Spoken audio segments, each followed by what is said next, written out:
Some fictional deaths leave us devastated, lingering in our minds long after the credits roll. Today, we delve into the most heart-wrenching fictional deaths as shared by women from around the world. Let's see how our experiences compare. What fictional death just absolutely f***ed you up? Taken from the women's sub to see how our answers compare. For me, it's the guy's family at the end of The Mist. Gutted for him. What fictional death absolutely wrecked you? Was it the gut-wrenching end of The Mist, or perhaps another heartbreaking farewell? Let's dive in. Ellie from Up gets me every time. Yes, the Carl and Ellie montage from Up was masterfully done. Captures the arc of a happily contented married life perfectly, and doesn't flinch at all, right up to the end. I remember watching this in high school, and when she died, the whole class got silent, and then one girl said, "Did she die?" Several of us explained yes she did. She couldn't believe it. This is a kids movie, people don't die in them. We had to pause the movie because she had full-on started crying over Ellie's death. I will die on my deathbed if the first 10 minutes of Up tells a better, more impactful story than 99% of full movies. Old Yeller f***ed me up when I was a kid. All I wanted was a dog and reading about how they bonded only for that ending. Damn. And where the red fern grows in Hooch from Turner and Hooch. I did make my dog watch part of Old Yeller on YouTube when she ate the corner off of a kitchen cabinet. The horse in the never-ending story. Artax. This one wrecked me too.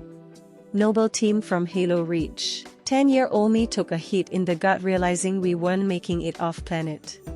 Jorge's death was the turning point of that game for me. The despair of the scene right after. Fighting uphill for a single victory like that, just to be undone 1,000 times over right afterwards. Me and my buddy died so many times trying to beat that level. We kept restarting right away because we thought you had to actually survive. It was only after so many times that we sat back defeated, only to see we actually did beat the game. If you can call it that, rest in peace, noble team. King Odin from Lord of the Rings. Uncle Iroh as Lieutenant leaves from the vine gets me every time. The Odin never really gets to me. He lived long, he protected his people, when not being skullfucked by a wormtongue. He played a major part in saving Gondor and so many lives. In the end he saw his daughter save him. Had he died during Helm's Deep, thinking he had failed his people, it would have been far sadder. Boromir to me is the big sad death. His amazing warrior who pledged himself to protect the hobbits and escort them, only for a moment to fall victim to the ring. Snap out of it and then try to save them as they're overtaken by the enemy. He dies watching his mission fail for all he knows. He dies watching Gondor's last chance to be carried away by the Uruk-hai. Mufasa. That poor wee cub trying to wake up his daddy fair put a lump in my throat. I just watched this last week for the first time since my childhood. Gutted. Ugh, it's just as sad. Mufasa's death. Dad, come on. You gotta get up, Dad. We gotta go home. Littlefoot's mother's death. And what do you mean I can't see you? I can always see you. Maggie's death in $1 Million Baby. After Frankie tells her what Mo Chwile means, my darling, my blood. Damn tear runs down her cheek, and I'm cooked. John Coffey's death in The Green Mile.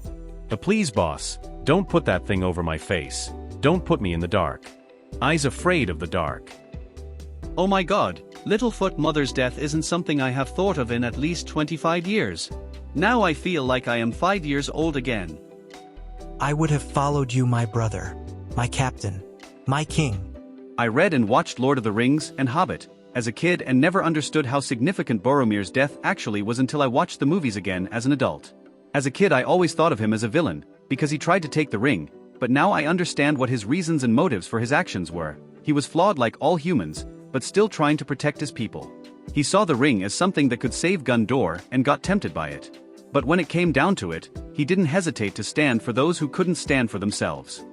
It's incredible how deeply fictional deaths can affect us. Hearing everyone's stories about the characters they lost was so moving. Let's keep going. The end of Red Dead Redemption. That was so unfair and so inevitable at the same time. Also when your horse dies, especially if you've had the same horse for a majority of the game.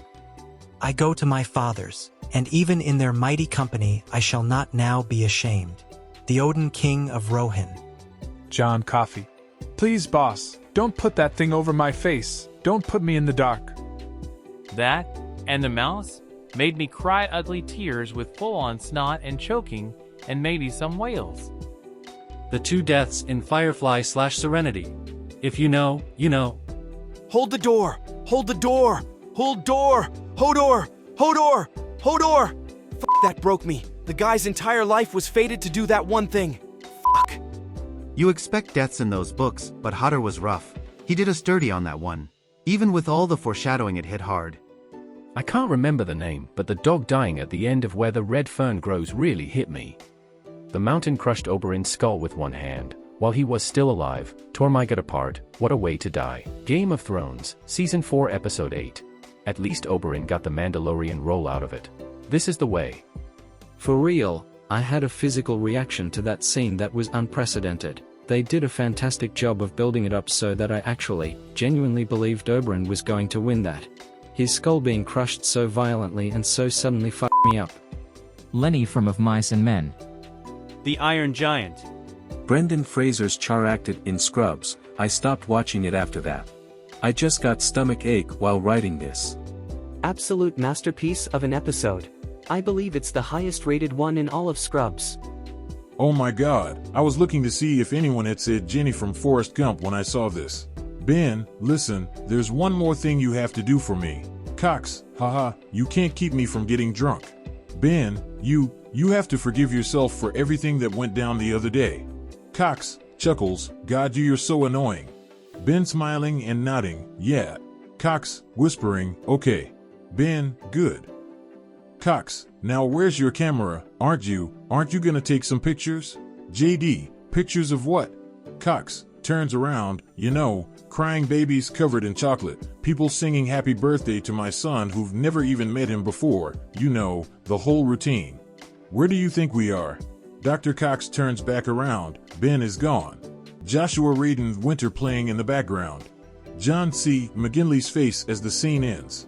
And a little piece of me dies again. I see this scene in my dreams to this day. I have never been so shocked and sad at fictional characters in my life. This is 100% the correct answer. Leslie's death in Bridge to Terabithia still haunts my soul. The 8-year-old me learned the depths of denial that day. My kids got me to watch that with them one day. I thought it was about two kids having a literal fantasy realm they found. Damn, I got absolutely blindsided by that. My mum took my sister to see that. There was a woman, and her daughter sat next to them. When that scene happened, the girl became absolutely distraught. Turns out the mum had taken her to see it to cheer her up after her best friend died in a car accident. Mum helped get them out and back to their car.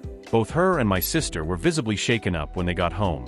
I have never been able to watch it. Hearing others share their experiences made me feel less alone in my grief.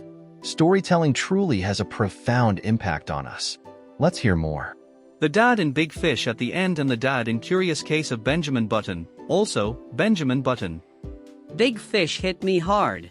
I didn't even watch the whole movie, just the last half, and it took me the better part of an hour to regain my composure. Optimus Prime in the Transformers 80s movie, and the brutal assassination of other beloved characters in the first 15 minutes of the movie. Bing Bong from Inside Out. Take her to the moon for me. I tried my best to sob quietly. I watched this in theaters with my daughter who was 7 at the time. I thought it was really sad but nothing I couldn't handle. Then I looked over and she's crying, and just like that I broke down and joined her while trying to console her. Opie's death in SOA fucking kills me. Tara 2. Not as much of an emotional gut punch as Opie, but the violence and suddenness of it were shocking. Spock in Star Trek II, Wrath of Khan. What a great movie. Bonus. Data in Star Trek, Nemesis. Bambi's mom ripped me when I was a kid. Llewellyn Moss in No Country for Old Men. It took me probably half of the rest of the film to process that he'd been killed. I'd never seen the protagonist killed off like that before. Utterly brutal. Arthur Morgan's death in RDR 2. You know it's coming but it still destroys you. Honorable mention for Sean, Lenny and Hosea and John in RDR 1. I gave you all I had. Also probably Izzy Hand's death in OFMD Season 2. But I refuse to watch that episode. He's still alive in my mind. Fry's dog from Futurama. The way he waited for him outside the pizza place until he died just breaks my goddamn heart. I remember at the time of watching that and just being hit in the gut with feels like no other time before. I turned to my family dog, a little red Staffordshire Bull Terrier who'd been with me since I was 7, and hugged her for a solid 3 minutes. Charlie in Lost. The build up to it was an emotional roller coaster.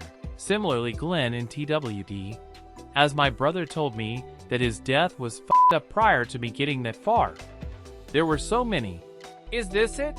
moments before it actually happened. I swear the worst part is when you know a character's death is coming, and they keep having these near misses that keep you on edge. Dumbledore. Fred Weasley and Dobby were the ones that got me. If you watch the movie at the end, when they've won, there's a brief moment when George looks over his shoulder at Fred, who's no longer there. It was a nice touch. Kagan Jin. Bobby Singer from Supernatural. I still cry about it sometimes. Thomas J. in My Girl. His glasses. He can't see without his glasses. Wash and Firefly. Came out of nowhere and didn't give you any time to set in. It was like boom, it happened, and then everyone had to go. Doctor Who, David Tennant. His death scene hit so hard I even bought a print someone made of it. When he says I don't want to go, I lose it. Littlefoot's mom in Land Before Time. The Red Wedding. I couldn't sleep for a few days. These stories remind us of the importance of cherishing our loved ones, embracing our vulnerabilities, and finding strength in the face of adversity. Every tear we shed for a fictional character is a testament to our capacity for compassion and connection. Until next time, see you on the next one. Subscribe for more.